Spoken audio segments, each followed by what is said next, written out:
Target ang mga masiselang isyu ng lipunan na sangkot ang ilang mga ahensya ng gobyerno at mga personalidad. Hihimayin ang iba't ibang mga isyu, balita at usapin.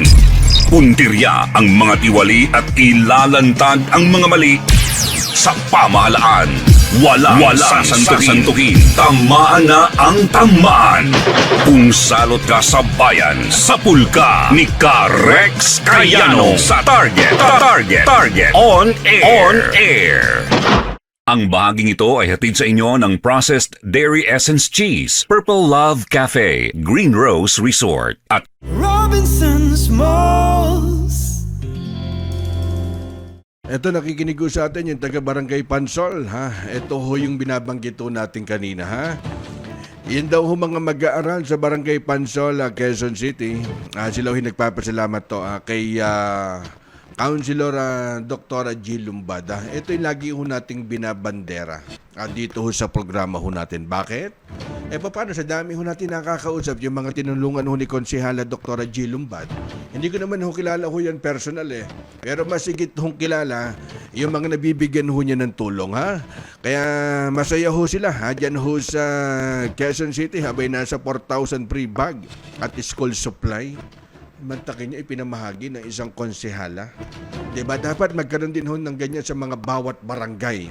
Yan ho, contact lang ho yan sa national government. Kaya maswerte ho sila. Dyan ho sa distrito.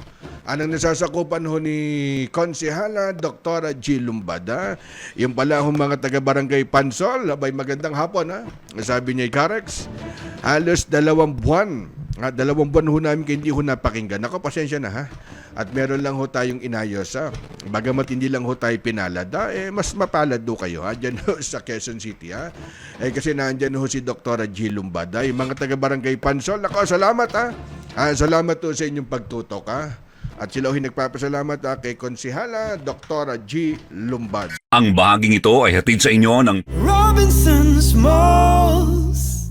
Ang oras ay hatid sa inyo ng Centro Mall. Sumainyo ang isa na namang makabuluhang edisyon ng Target On Air. Kasama si Rex Cayanong. Abangan muli bukas alas 3 hanggang alas 4 ng hapon. Kung salot ka sa bayan, ikaw ang isusunod ni Rex Cayanong na Target On Air. Nangunguna sa balita, impormasyon, musika, komentaryo at serbisyo publiko. Ito ang DZME 1530. Una sa kanan, ang himpilang may paninindigan.